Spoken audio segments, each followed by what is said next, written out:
He was named one of Rolling Stone's 100 people who are changing America. It's Dr. Joseph Romm, and he's built a reputation as the web's most influential climate change blogger. But now he's decoding Taylor Swift's storytelling genius with his daughter in a top-ranked podcast that's already shaking up Apple's charts. It's the Marketer of the Day podcast with Robert Plank. We're brought to you by DFY Podcast, where your message becomes a movement. And Mr. Joseph J. Romm is here just to talk about Taylor Swift and what he's been going on, what he's been doing and pursuing. He's an American author, editor, physicist, and climate expert. He advocates reducing greenhouse gas emissions to limit global warming and increasing energy security through energy efficiency and green energy technologies. This is one of the few podcast guests we have that has a full Wikipedia page, and it goes on for pages and pages. I'm so impressed. I know him from, I don't know, it might have been even 10 years since I've last seen you, Mr. Joseph. So How the heck are you? How have you been? I am doing great. I'm doing great, and partly you're responsible. A book of mine came out 7 years ago, called How to Go Viral and Reach Millions. And that was a book of everything I learned blogging about making content go viral online, what people clicked on, what they stuck around for. I think I called the phrase clicky and sticky, which is even more true today, right? You have to put out content that is going to grab people, right? So that's what I call being clicky. And then you have to keep them sticking around because people's attention span is short. So that's sort of being sticky. And you interviewed me for that, for this podcast 7 years ago. And that podcast was seen last year by these people who this company, To Market Media, which helps launch podcasts and do other things, help people brand and market. And they really liked it. And I chatted with them, and I figured out an idea for a podcast, which was using the lyrics of Taylor Swift, who is a brilliant storyteller. For maybe your audience may not be the biggest Swifties in the world, but I can tell you, in Time Magazine's Person of the Year, in the December 2023 issue, they called her the master storyteller of the modern era. And I learned through my daughter, how good a storyteller she was. And we launched this podcast, and I wanted to tell one story, if I can, since this is all about storytelling, sort of the origin story. Everyone should have their own, origin story, kind of like a superhero. You figure out your superpower, right? And the hero's journey story is about that. So, when my daughter's 18 now, and she's heading off to college in the fall, but when she was 3, she started saying blah, blah, blah to me. Kids repeat things they hear. You have a kid. So, but for me, it was okay if she repeated things she heard, as long as she knew what they meant. So I asked her, I said, do you know what blah, blah, blah means? And she paused and said, it's when daddy says something that doesn't matter. No. So she did know what it meant. And, that hit me hard because I had already started blogging, and I have a PhD in physics from MIT. So I thought I knew a lot of things, but I didn't know how to communicate to my daughter. And so that I kind of set me on a journey to really understand how to communicate her, how to grab her attention and how to keep it. And I sort of quickly realized when I was telling stories, she was paying attention. And when I wasn't telling stories, she wasn't paying attention. I did a lot of studying of the great storytellers. I learned later that they've done functional MRI studies of speakers and their audiences. And when a speaker is telling a story, then the speaker and the audience's brainwaves are in sync. But when they're not telling a story, then they're not, which is the same thing as saying that the listeners' minds are wandering, right? They're all thinking their own thoughts. It's what stories are, what are immersive. Stories are what keep you paying attention, get you hooked. And that's why we turn to stories all the time, right? When we're not working, we go to movies, read books, podcasts, and television and all that sort of thing. And that's what the algorithm likes. Sure. The algorithm likes a really great story. So, I learned that the greatest storytellers were the ancient bards, right, who went from town to town, telling their long heroic poems. These were hours long. The Iliad, the original Iliad, the Odyssey, stories of the Bible, the Greek myths, all those things that in different cultures they would tell. And the thing is, the bards developed these memory tricks so they could remember these stories. And they also wanted their listeners to remember them. So these memory tricks became sort of the elements of viral stories. And that's sort of what I realized. And I then realized, oh, well, there are modern day bards, the singer-songwriters, right? That's what bards were, because the bards sang their songs, right? That's why they're called bards. And in fact, they learned that singing, coupling music and words aided memory, right? It's much easier to remember. We remember long songs. We don't remember, just words hanging there. So It's like learning your ABCs. You remember it because you learned the ABC song. Absolutely. Absolutely. And in fact, one story I sometimes tell is that at the age of like 2 or 3, I taught my daughter the entire to be or not to be speech of Hamlet. And the way I did it was I set it to a tune that she knew.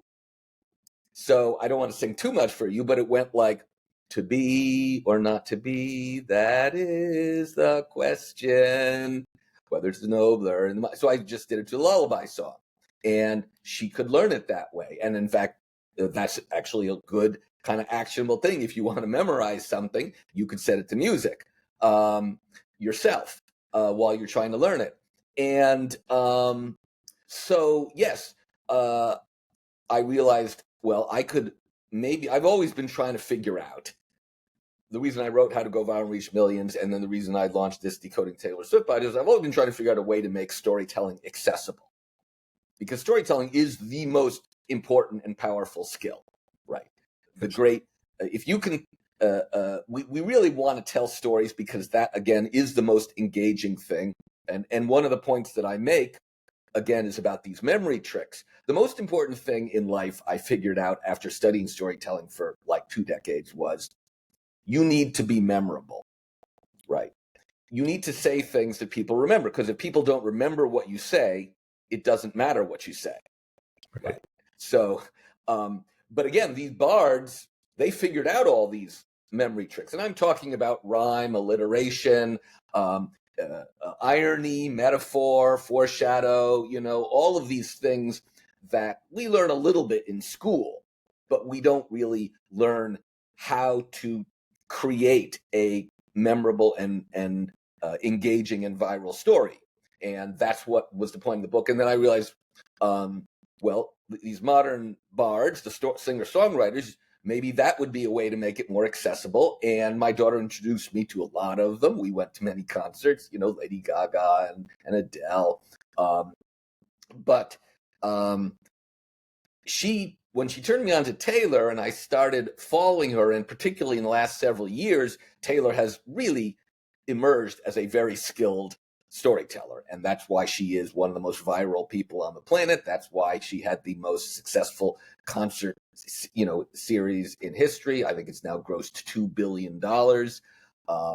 And so, yes, all of these memory tricks are ones that she uses. And in the podcast, we talk, we spend like the first half of the podcast talking about one particular, memory trick or strategy, storytelling strategy that you, the listener, need to use. And then in the second half, we kind of talk about how Taylor uses it in her song and go a little deeper in that song. So if you are a Taylor fan, you're going to learn a lot about what her songs really mean and and just how skilled she is. But if you're not a Taylor fan, you're still, going to be able to learn some of the most important storytelling secrets there are. And it's very fun because my daughter, she was skeptical of me when she was 3. And as we in the first, I tell this story in the first episode, but in the version on the podcast, of course, she's there. Normally, I'm just telling the story to you, but when she's there, she makes wisecracking comments about it and pretty much everything I say. And in fact, she says, I said to her, "You're more skeptical now than you were when you were 3." And she says, "Oh, I'm 6 times more skeptical because I'm 18." And so it's a lot of fun, and it's kind of, you get the boomer. It's a Zoomer boomer, kind of face off. Yeah. And people seem to really like it. As you say, it's really doing very well on up in the music category of Apple Podcasts, and I think we're getting better, as I'm sure you did over time podcasting, because it's a skill.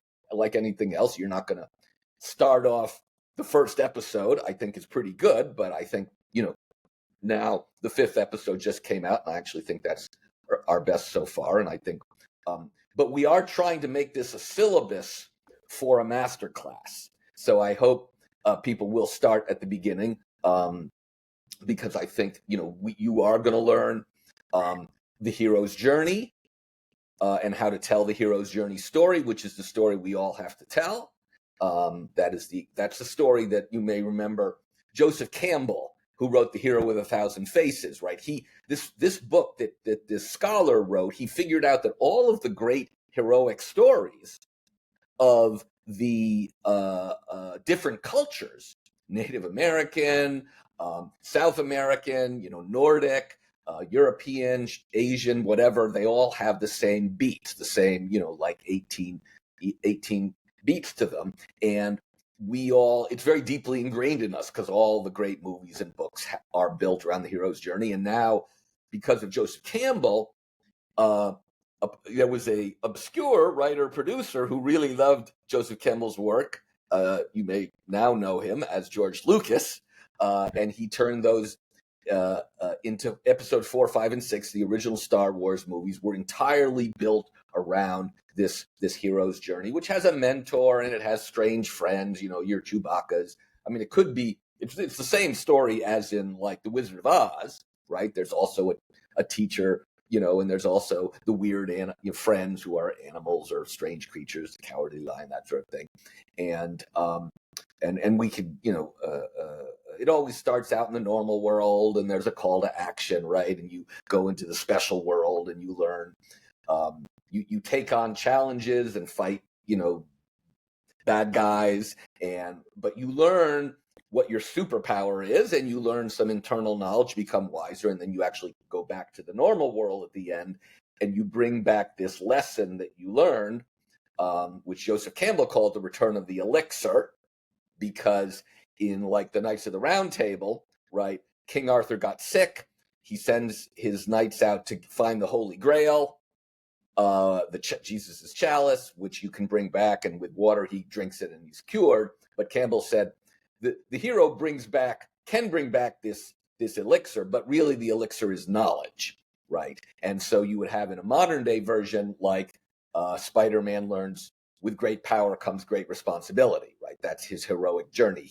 He doesn't, the young Peter Parker doesn't use his powers to stop a thief, and the thief ends up killing his gentle Uncle Ben. So he learns, that he can't just sit around with this power. And so, this story is this zero to hero story that I'm sure a great many people come on your podcast and tell some version of how they went from being a normal person, a regular person, and then went through some challenge or difficulty.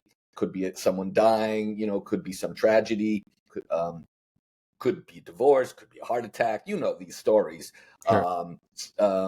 And as a result, then they realize, I need, and in my case, it's my daughter telling me, hey, you're just saying blah, blah, blah to me, right? And so that's like, I've got to do something about that. I've got to acquire knowledge myself. And then when I'm done acquiring it, I'm like, I want to share it with people, right? So that's the story. We expect to hear that story. And all your entrepreneurs out there, you need to tell some version of this. And I do workshops with people. I just came back from one in Chicago. But I do, I work with people one-on-one. When you're doing a startup, right? You're selling the idea of something big in the future, right? But you have to impress somebody that you have some special power, special knowledge, special ability that makes you worthy of their investment, right? So it's the same hero's journey story, right? And like I said, it's not taught per se. Taylor wrote a whole song called Anti-Hero, which, in episode 3, we talk about the hero's journey and what it means to be a hero and an anti-hero. And I'll just say that for those who don't know Taylor, that everyone should watch the video for Anti-Hero, because you'll realize Taylor is different than other singer-songwriters, because this is a very confessional, very over-the-top bonkers video. But the opening line is, I have this thing where I get older, but just never wiser, right? So that's the key understanding of the difference between the anti-hero or the villain and the hero. The hero gets wiser. The hero gains knowledge in the course of their journey. And they are selfless, right? That's why they're heroic. In the anti-hero, the villain doesn't get wiser over time, right? They're selfish, right? That's the whole point. They're stuck in being just selfish, right? And so the hero grows and learns of the responsibility of their knowledge and power, right? So that's the point. Is, again, these are very old stories, deeply ingrained in us, because you have a kid, they just want to hear stories all the time, and they'll watch the same story, like my daughter says, watch the first Harry Potter movie 15 times, right?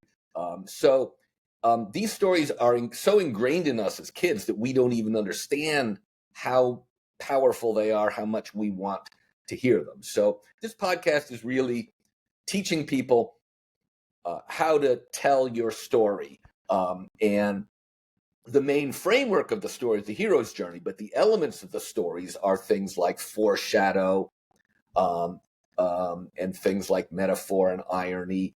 These are the things that become truly memorable and that make the story compelling. And a lot of twists and turns. That's the other one. Episode 5, we talk about the most important word. The single most important thing I can teach anybody is to use the word but more and the word and less, right? Because but is the word of a conflict, turmoil, and that is what makes the story compelling. If I just say to you, I woke up, I took a shower, and I ate breakfast, and I went to work, right? It's all boring. It's when but then my boss said, right? It's the but that we're conditioned to have an emotional reaction to, right? Because we know when we're talking to someone and they use the word but, it might not be good news. It's like, you've done a good job the first couple of months at your job, Robert, and people like you, and now your heart's going to sink a little, right? And the point of storytelling is to be emotional twists and turns. And I know that South Park is in the news right now. The creators of South Park are Trey Parker and a guy named Stone. But Parker developed this rule called the rule of replacing, which they figured out to make South Park more entertaining. And also they did the Book of Mormon, one of the most successful musicals of all time, which was to go through their writing, or a speech if they wrote it out, whatever you write, whatever you want to say. Could be a Instagram, a TikTok, could be a speech, could be talking to a venture capitalist, whatever it is. You're going to want to write out it ahead of time, go through, circle all the ands, and try wherever you can to replace an and with a but. Ooh. Or you could also replace it. The but is the introduction of conflict, And then sometime after that, you can then use a so or a therefore to introduce the resolution, right? And so that framework, which is sometimes the 3-act structure of a, that we're very used to in stories, which is you get the introduction, you get the exposition, then you get the conflict, and then you get the resolution, the denouement, whatever you want to call it. And so that is done on a small scale with this and but so. And a student once asked me for an example. In popular culture, I said, well, maybe the song by Carly Rae Jepsen, "Hey, I just met you, and this is crazy, but here's my number, so call me maybe." So you want to use more buts. And episode 5, we talk about a couple of Taylor songs that use a lot of buts. Taylor, the greatest songwriters, the greatest speech makers, you have a high ratio of buts to ands, right? You can look at the lyrics of the Beatles, and a good ratio of buts to ands is 20%, or you can multiply by 120. So a friend of mine figured out this narrative index, which is the ratio of buts to ands times 100. And if you're over 20, you're probably doing pretty well. The Beatles, you can go through their songs, is about 27 or 28. Shakespeare, same thing. Jesus' Sermon on the Mount has 29 ands and 98 ands and 29 buts, right? Whatever it is, it's not new. It goes back a long, long way. And so, yes, if you're giving opening remarks, could be a eulogy, whatever it is, wherever we're called on to speak, you definitely want to put a but in the first paragraph, right? You don't want people to get bored and think you're just going to list things endlessly, right? That's, as I sometimes say, in the fairy tales, the last line is, "and they all lived happily ever after," because that's the boring part, right? Right. Right. That's why we're summing that up in one sentence, right? I mean, we know in real life nothing, ends happily ever after. I mean, but the point is, it's the rom-com leading up to, and all the barriers that are put in between the lovers, right, or the prince and the princess, right? That's the story, is the constant twist and turns. So, as you can see, I'm very passionate about storytelling, and I think it's unfortunate these things aren't taught, because it really is the most powerful tool to go viral. I mean, you could argue that the hero's journey story was the first thing that humans created that went viral, right? Right. Because back when we were learning language, people were telling all sorts of stories, but only one set of stories have lasted millennia, to the point where we're still using them today, right? So that's the most viral story there ever was. And like I say, they were sung. I sometimes mention that the people who aren't remembered, we call them unsung heroes, right? Because you didn't get a song written about you. And that's, I think, explains a lot of what modern in this world, we're in an attention economy. I'm sure you've had, guests come and talk about, there's an open fire hydrant of content coming at us. So if you want to stand out, right, you're going to have to be very memorable, right? You're going to have to know these tricks, because otherwise, we all have these devices, and these devices contain all the great stories of all time, and also our personal favorite stories, whatever the algorithm realizes. You like cat videos, right? Cats are always doing wacky things, right? And whatever you love, it's here. The algorithm knows it, right? So, and that's why public speaking is so much harder. I was just at this conference where I was helping lead a workshop, and people are staring at their phones, right? You may remember, maybe 15 years ago, it would have been considered rude to be looking at your phone while someone was speaking to you, right? Now, It's pretty normal. What we right? do. It's what we do, right? Kids, Gen Z kids go to a restaurant and they're all looking at their phones around the table. But yeah, you go speaking. Like I said, like when I spoke 20 years ago, it would have been rude if you're speaking in public and people are like working on their laptops or, but then it just changed, right? And so Yeah. the point is, yes, even as a public speaker, I have to continuously be clicky and sticky. I have to keep people engaged because otherwise, guess what? Oh, I got a text from someone I care about, right? Someone sent me a cute video, right? So, so yes, the competition is tough, is what I'm saying, for people's attention. And everyone's got to up their game. And, you know,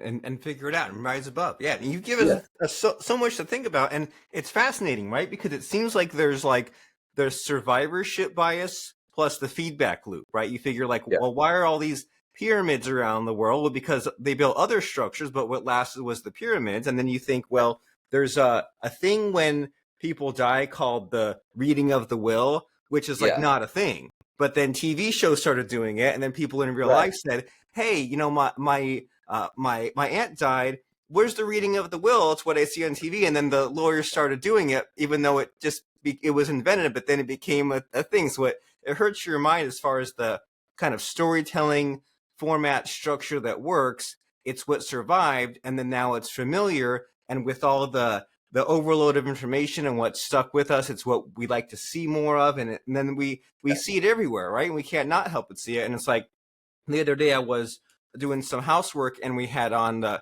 movie Home Alone is my son's favorite movie, and he watches it yeah, like as much as he can. And yeah, it was in the background. I was like, hey, I saw it as a kid. I didn't realize like at the beginning, Kevin McAllister, he can't even pack his bag. He's like completely helpless, and all the right, other siblings are making fun of him. And by the end, he like and he hates his right, family too. And by the end, he defended the house and he did all this construction. And then yeah, his mom comes home and they get along, and it's like, man, there's the hero's journey right there. So you can't help but see it everywhere you go. And it's just so cool to hear about the layers of your podcast, right? yeah, Because there's like the comedy aspect, the yeah, boomer zoomer.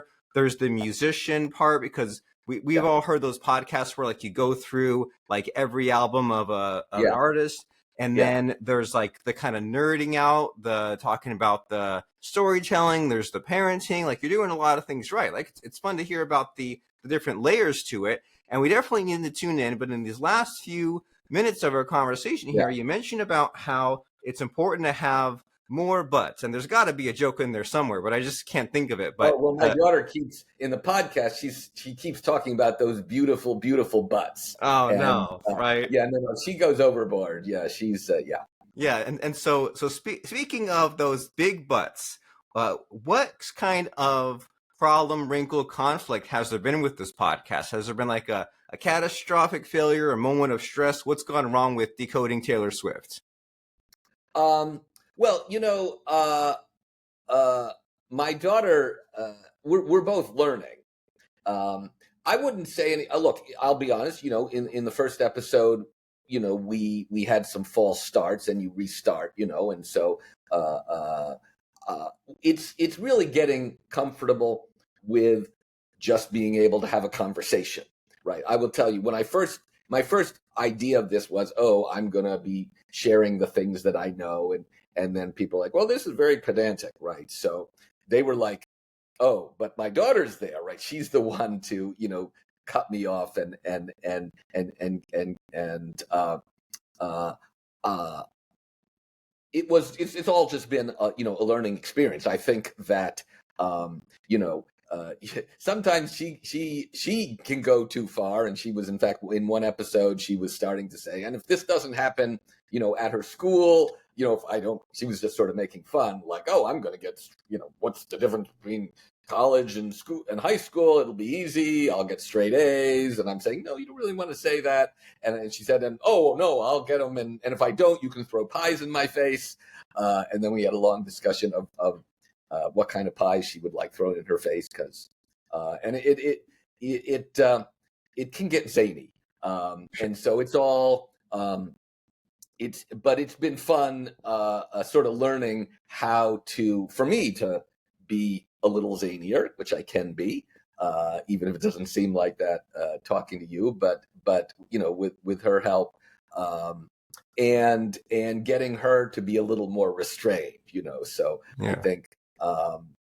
But as I told her, it's like she is really the star. I'm kind of her straight man, and she's really doing improv comedy.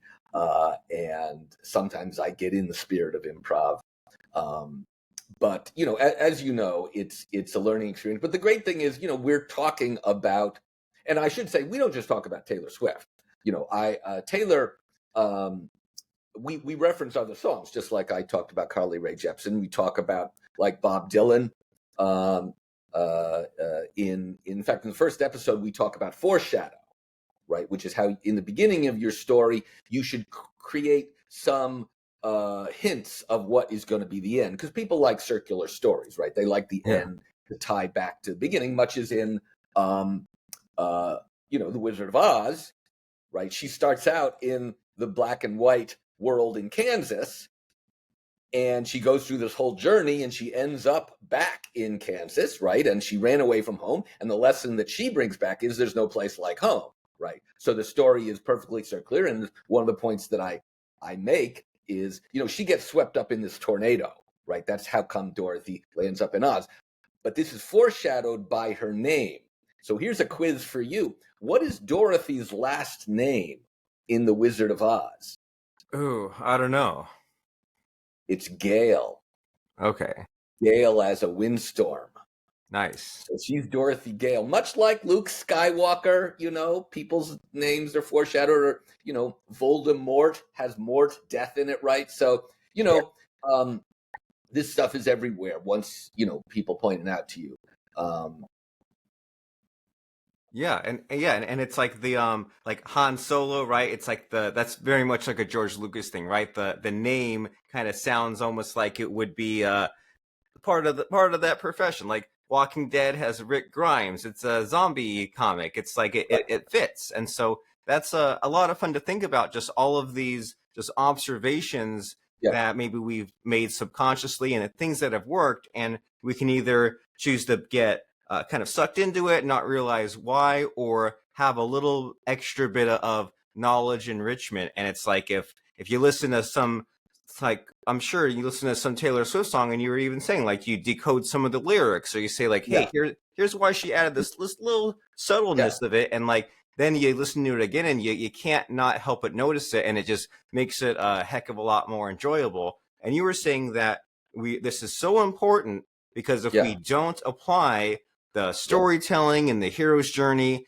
then when we try to make some kind of sale transaction in any context, right? The yeah, transaction of getting someone's attention when we talk, to getting yeah, that raise, or going on a date, or yeah, just convincing someone to do something, then if we just give somebody a list or some kind of meandering thing, well, yeah, we'll wonder why it didn't work, versus a right, story that appeals to what they want, that has that hero's journey, that has all the twists and turns and the conflict and the circularness and perhaps the anti-hero and the metaphor. It's yeah, a lot of a soup, all the yeah, ingredients in there, but it's a lot of fun to think about. And if we tried to learn it in a step-by-step fashion, that would be counter to your mission, right? If you said, hey, let me tell you the story and let me give you this list, that's not fun, right? But we want yeah, to have the enjoyment as being part of it and kind of sneak it in the back door, such as by listening to this excellent podcast, Decoding Taylor Swift, where we can have fun, but also learn something at the same time. That way we can succeed even better in life, in our messaging, and our marketing, and so much more. And so in these last couple of minutes of our conversation here, Mr. Joe, you told yeah. us so much, gave us so much to think about, but is there like one last little bit that you think we might have left out? Is there a missing question in our conversation that I should be asking you? I just don't know to ask you. Uh, by the way, I just want to comment. You used the word soup. That's a metaphor, right? You used one right there. It's a very good metaphor, right? A lot of mixed ingredients, but all separately they don't work. Together, Yeah. they're a completely different thing, and you love it. In the hands of a great chef. Yeah, sometimes people ask me, what is the single biggest mistake that people make? when they're trying to communicate. And it is using, one of them is using just ands, but the other is not focusing enough on their opening sentence, the headline, the title, the subject line in their email, right? And for me, the headline, right, in a blog post, but it could be a headline, the first line of a tweet, or whatever. That's the thing that has to grab people. And when I was blogging, once I kind of realized that the headline was the most important thing, because it was going to determine how many people read it. We could do headline testing, so we knew what the click-through rate was. And the click-through rate, even at a good website, is only like 5%. Only 1 in 20 people are getting past the headline. So A, that tells you need to spend a lot of time writing a good headline, and B, you better make sure the headline contains the nugget that you want people to come away with, because they might not see anything else. And that's why in his book, David Ogilvy, considered to be the grandfather of advertising, in 1963 wrote a book in which he said in his day he would write 16 headlines and they would test them in different newspapers and radios and all that. But the point is, yes, you need to think a lot about the wording of the headline. And in advertising, 80% of headlines have at least one of these memory tricks, which are also called the figures of speech. You see, like, alliteration is very common, but also metaphors. People may remember, Chevy trucks like a rock. That, that's the lot of advertising there, and that's very common in song titles, like a Rolling Stone by Bob Dylan, right? These are, very Bohemian Rhapsody, right? Songs are incredibly metaphorical. So yeah, I think people need to think a lot. I spend a lot of time. I wouldn't write a blog post. I don't have the blog anymore. I'm blogging on LinkedIn, and people can find me on LinkedIn. Last name is spelled Romm. People don't realize on LinkedIn, and I've had 2 million views on LinkedIn in the last 7 months since I started posting almost every day. And I just use the same tricks on LinkedIn I did on my blog. But yes, spend more time on the opening line. Consider the opening line of a LinkedIn post to be your headline. And how are you going to grab people? You have to promise them something new, but you also have to promise them really a story, right? You have to be able to persuade people that you know how to write something compelling. Because if you can't write a compelling headline, why would anyone think you could write a compelling longer post? Right. And so, I hate to say it, as in, Glengarry Glen Ross, always be closing, right? There's never a time when you can slack off the job of trying to be memorable, compelling, and interesting, because when you slack off, they pick up their phone and find something that isn't slacking off. Of course, and even for a second, right? It used to be like, okay, well, he gets me for a few minutes, but now, I mean, a few sentences wrong, and they're right back to the dopamine machine. And so it's so important, right? You're giving us so much to think about, and that's a great final tip for us to use, is to you write, just like you write a letter, you write an email, you write a sales page. You go back into that beginning and the blog post, right? You go back and you say, okay, based on what I've written, what would really draw someone in? And it almost feels like counterintuitive, right? Like, what? I have to like start over at the beginning, and I have to put more time into this little tidbit. And you're like, well, it's the bottleneck. If you just go start to finish straightforward, you'll be missing out on so much. All that hard work you put into that blog post, LinkedIn post, podcast will go to nothing. But you say, hey, let me make it go back to the beginning, and they don't have to know my little secret that I went and redid the beginning at the end and wrote my, say, 16 headlines to figure out the best opening sentence. And that's a great tip to help us get more attention and perhaps go viral. And so as far as some next steps here, right, you've gotten us so excited about the possibilities, about what maybe we've seen but haven't understood. So how can someone find out about this Decoding Taylor Swift podcast, as well as other next steps, other links? Yeah. Well, most people, if they listen to podcasts, they do it on either Apple or Spotify. we're on other places, but I look at our downloads, and that's like 98% of our downloads are on one of those two. So yeah, whatever your favorite place for getting podcasts, listen to just the first 5 minutes of episode 1. I guarantee you that my hilariously skeptical Gen Z daughter will have you hooked. So that's I think going to be a really great way to learn storytelling. I do have a book from back in 2018. I will turn the podcast into a book. That is definitely, a goal of mine. But for now, everything I know about storytelling is in How to Go Viral and Reach Millions. And that's still available on Amazon. And the other thing is, people can reach out to me on LinkedIn. I'm Joe Romm, and as you say, I'm at the University of Pennsylvania. I do a lot of work on clean energy and climate change. But you'll know it's me because now I feature the link to the blog. When you can on LinkedIn, you get to pick a thing that, a top link. So reach out to me if you want to learn how to make your content. LinkedIn is a great place for entrepreneurs and business people to connect, Yes. but it's the same thing, right? And I use it. I write, let's say, a viral post, and then I see who comments, who shares, and who likes it, and I can say, "Oh, this is a person I'd like to know," and I can send them an email. But on LinkedIn, now they're connected to me, so it's much more likely that they're going to respond, and that's, in some sense, lead generation, if you will. LinkedIn is, I think, underutilized. But you can reach out to me if you want to learn how to do LinkedIn better, if you want to learn how to tell your story better. I love to work with entrepreneurs because entrepreneurs are great at the entrepreneurial part, but they don't learn storytelling. I mean, Right. Many of them are scientists and engineers, and I can tell you, getting a PhD in physics from MIT, I learned all the wrong things, right? You're supposed to be literal, use a lot of numbers, charts, figures, right?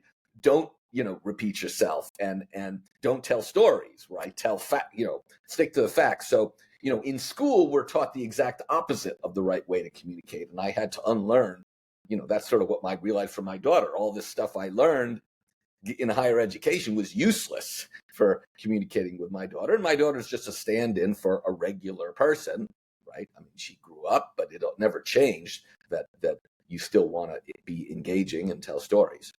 Yeah, and now you've become a more dynamic person, right? It's like you see Tom Cruise in Tropic Thunder. You're like, usually he's an action hero, he's serious, but you see him in something comedy, or you see Robin Williams in something that's serious. You're like, well, I don't want to see that all the time, but it's like, whoa, really blows your mind seeing someone who is that adaptable. And so there's just so much you have going on, Mr. Joe Romm. And you say find you on LinkedIn. That's last name Romm.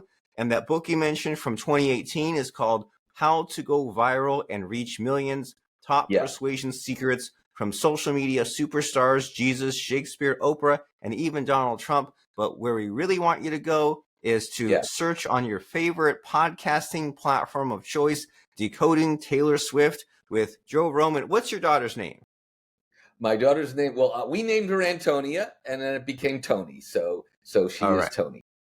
So with Joe and Tony, and it's a podcast now, and it's turning into a master class. It'll turn it into a book. And man, hopefully you can show your numbers and work those storytelling skills with the UPenn faculty and add it to the course curriculum maybe. Who knows, right? Maybe someday, yeah.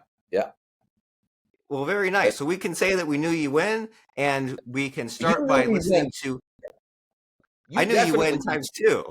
You do me one time too, and you helped me get here, and I'm very, very grateful for that. Because, like I said, our first podcast, as you often know, it just takes one person to see something that you do, and that can be life changing. And in this case, it was. So I'm very grateful to you. I hope people will listen to your podcast because it's great. I know you put a lot of work into it, and I know you put a lot of work into marketing it. You told me, I think you kept marketing it. And that's probably why they saw it last year, right? I know a lot of people do a podcast, and 7 years later, they're not marketing. It's like, no, that's the other thing. You never stop marketing, right? things don't sell themselves, people. Yeah, you keep on with the repetition. Like, imagine if you wanted to go and watch Star Wars: A New Hope, and it's like, oh yeah, that was decades ago. We don't put it out anymore. It's like, no, you keep on marketing the old stuff because you don't know what excites people now and it excited people back then. So why would you throw away something that's good if it's Yeah. proven? And I mean, look at how many new Star Wars they're still making, right? Look at how many new Jurassic Parks. They're just like, hey, we have something that's tried and true and proven, and we do our best to reinvigorate the formula, but we don't deviate too much, right? If it's Star Wars, Yeah. we still show TIE fighters, Jurassic World, still show the dinosaurs. We try to mix it up, but also give people more of what they want. We're in that streaming era, right? Where it's like, hey, there's all these seasons of your TV shows. So it's where human nature is going with the algorithm, and it's proven and it works. And you too should listen to Decoding Taylor Swift. That way you can apply that to your business and your marketing and your everyday life. So as people are checking out Decoding Taylor Swift, Mr. Joe Romm, it's time for the ending scary part of the show, where it's time where I try to stump you. I try to put you on the spot by asking about a fun quote or lesson that has served you. So what comes to mind as far as a fun quote or lesson? There is a lesson I learned almost 10 years ago. I was on a panel on climate communications, and one of the great climate communicators, a guy named Ed Maybach, used 4 words. He said, "Numbers numb, stories sell." Ooh. And those 4 words, which use a lot of memory tricks because there's a lot of alliteration in there, a lot of assonance and consonants. The numbers numb, the story sell. It's also called antithesis, where you take something that the opposite of numbing is selling. So it's just those 4 words: numbers numb, stories sell. I talk to a lot of scientists and engineers, not entrepreneurs, but also clean energy entrepreneurs and all that. And they're very numbers people. And I said, that's great. You have to be a stories person. Right. We use the right tool in the toolbox for the job. Numbers numb and stories sell. Let's think about that as we check out Decoding Taylor Swift. Mr. Joe Romm, we can't let 7 years pass between now and the next visit. We'll have to have you back again soon. It's been such a blast getting educated about storytelling and Taylor Swift and human nature. Thanks for being here. Thanks for helping us out. You're quite welcome, Robert. Thank you so much.